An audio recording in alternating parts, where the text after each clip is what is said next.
A packhorse refers to a horse, mule, donkey, or pony used to carry goods on its back, usually in sidebags or panniers. Typically, packhorses are used to cross difficult terrain, where the absence of roads prevents the use of wheeled vehicles. Use of packhorses dates from the Neolithic period to the present day. Today, westernized nations primarily use packhorses for recreational pursuits, but they are still an important part of everyday transportation of goods throughout much of the Third World and have some military uses in rugged regions. History. Packhorses have been used since the earliest period of domestication of the horse. They were invaluable throughout antiquity, through the Middle Ages, and into modern times where roads are non-existent or poorly maintained. Historic use in England. Packhorses were heavily used to transport goods and minerals in England from medieval times until the construction of the first turnpike roads and canals in the 18th century. Many routes crossed the Pennines between Lancashire and Yorkshire, enabling salt, limestone, coal, fleeces and cloth to be transported. Some had self-describing names, such as Slimer's Gate and the Long Causeway. Others were named after landmarks,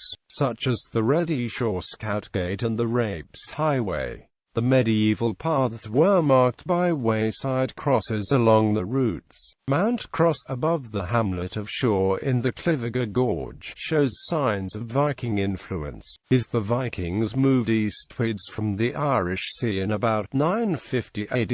It is likely that the packhorse routes were established from that time. Most packhorses were Galloways, small, stocky horses named after the Scottish district where they were first bred. Those employed in the lime carriage trade were known as limegals. Each pony could carry about 240 pounds in weight, spread between two panniers. Typically a train of ponies would number between 12 and 20, but sometimes up to 40. They averaged about 25 miles a day. The train's leader commonly wore a bell to warn of its approach. Since contemporary accounts emphasized the risk packhorse trains presented to others, they were particularly useful as roads were muddy and often impassable by wagon or car, and there were no bridges over some major rivers in the north of England. About 1,000 packhorses a day passed through Clitheroe before 1750, and commonly 200 to 300 laden horses every day over the River Calder, called Fenisford, in the King's Highway between Clitheroe and Whalley.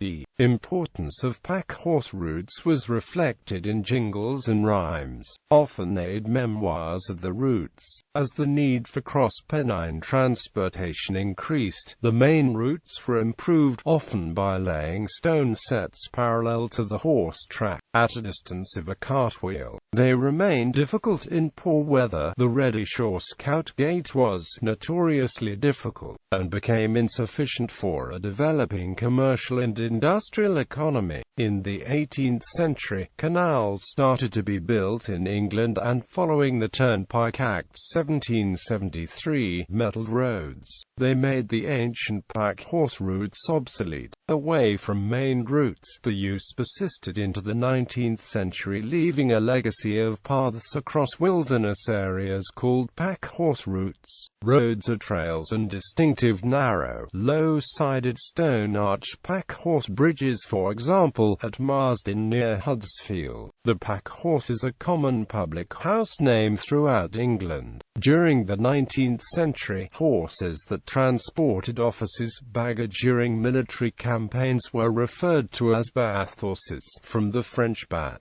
meaning pack saddle. Historic use in North America. The packhorse, mule or donkey was a critical tool in the development of the Americas. In colonial America, Spanish, French, Dutch and English traders made use of packhorses to carry goods to remote Native Americans and to carry hides back to colonial market centers. They had little choice. The Americas had virtually no improved waterways before the 1820s and roads in times before before the automobile were only improved locally around a municipality, and only rarely in between. This meant cities and towns were connected by roads which carts and wagons could navigate only with difficulty, for virtually every eastern hill or mountain with a shallow gradient was flanked by valleys with stream-cut gullies and ravines in the bottoms, as well as cut bank formations, including escarpments.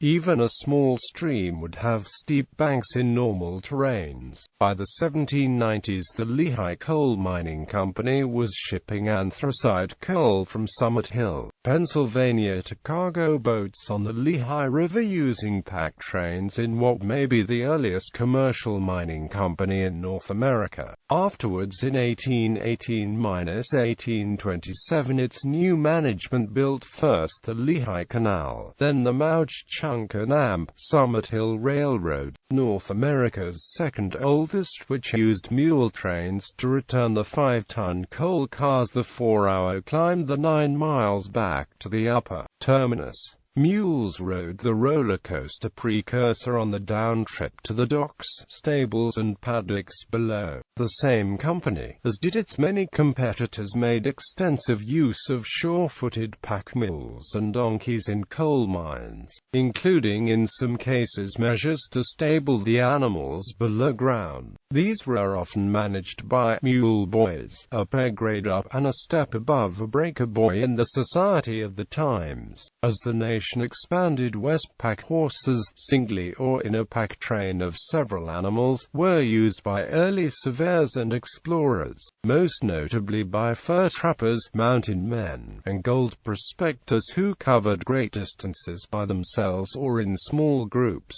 Pack horses were used by Native American people when traveling from place to place, and were also used by traders to carry goods to both Indian and white settlements.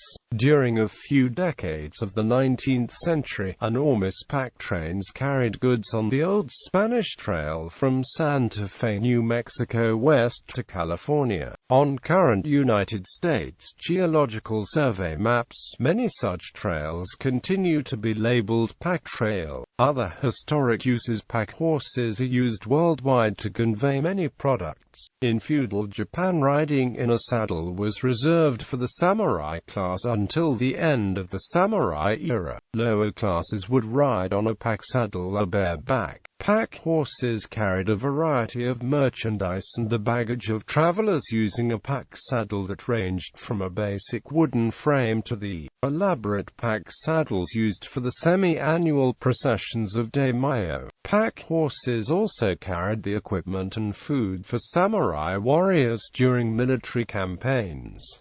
Modern uses. In North America and Australia, in areas such as the Bicentennial National Trail, the pack horse plays a major role in recreational pursuits, particularly to transport goods and supplies into wilderness areas and where motor vehicles are either prohibited or impracticable. They are used by mounted outfitters, hunters, campers, stockmen and cowboys to carry tools and equipment that cannot be carried with the rider. They are used by guest ranchers to transport materials to remote locations to set up campsites for tourists and guests. They are used by the United States Forest Service and the National Park Service to carry in supplies to maintain trails, cabins and bring in commercial goods to backcountry tourist lodges and other remote permanent residences. In the Third World, pack horses and donkeys, to an even greater extent, still haul goods to market, carry supplies for workers, and many other of the same jobs that have been performed for millennia. In modern warfare, pack mules are used to bring supplies to areas where roads are poor and fuel supply is uncertain. For example, they are a critical part of the supply chain for all sides of the conflict in remote parts of Afghanistan.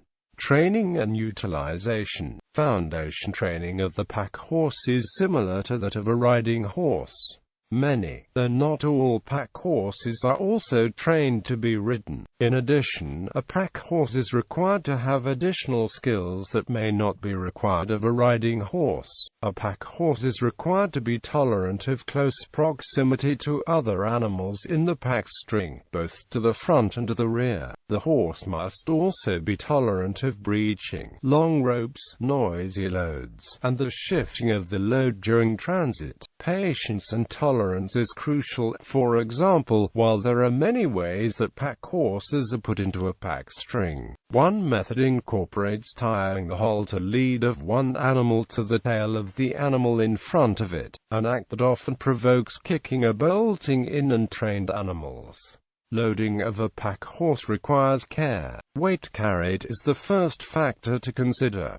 The average horse can carry up to approximately 30% of its body weight. Thus, a 1,000 pounds horse cannot carry more than 250 to 300 pounds. A load carried by a pack horse also has to be balanced, with weight even on both sides to the greatest degree possible.